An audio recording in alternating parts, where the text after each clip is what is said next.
गजाननाला वंदन करून, मातपित्याला नमन करून आज मी तुम्हाला गीतेचा 9वा अध्याय सांगत आहे.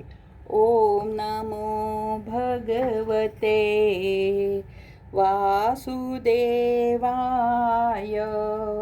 गोपाल कृष्ण म्हणाले, माझ्या भक्तांचा आणखीही प्रभाव एक जरी कोणी अतिशय दुराचारी सुद्धा अनन्य भावाने माझा भक्त होऊन मला निरंतर भजत असेल तर तो साधू समाजात योग्य आहे. कारण जो यथार्थ निश्चय आहे, म्हणजेच त्याने चांगल्या प्रकारे निश्चय केलेला असतो की परमेश्वराच्या भजनासारखे दुसरे काहीही नाही, म्हणून तू लवकरच धर्मात्मा होतो आणि नेहमी राहणारी परमशांती पावतो. हे अर्जुना, तू निश्चयपूर्वक सत्य समज की माझे भक्त नष्ट होत नाही.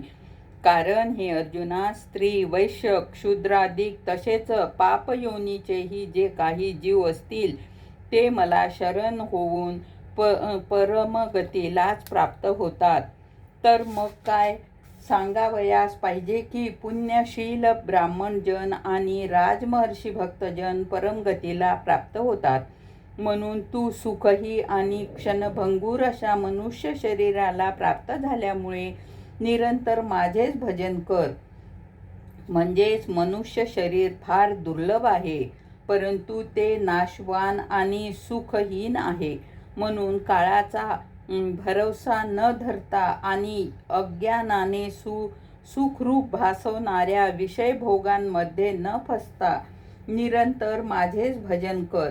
केवळ मज सच्चिदानंद घन वासुदेव परमात्म्याच्या ठिकाणीच अनन्य प्रेमाने नित्य निरंतर निश्चल मनाचा हो आणि मज परमेश्वरालाच श्रद्धेने प्रेमसहित निष्काम भावाने नाम गुण आणि प्रभावाचे श्रवण कीर्तन मनन पठनाने करीत निरंतर भजणारा हो. तसेच मज शंख चक्र गदा पद्म आणि किरीट कुंडले इत्यादी अलंकाराहीन युक्त पितांबर वनमाला आणि कौस्तुभमान धारण करणाऱ्या विष्णूचे मन वाणी आणि शरीराच्या द्वारे सर्वस्व अर्पण करून अतिशय श्रद्धेने भक्तीने व प्रेमाने विव्हळ होऊन पूजन करणारा हो.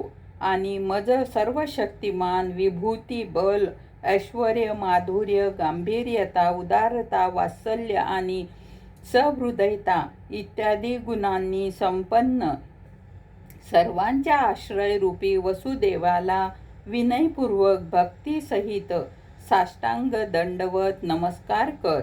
याप्रमाणे मला शरण झालेला तू आत्म्याला माझ्यामध्ये ऐक्य भाव करून मलाच प्राप्त होशील.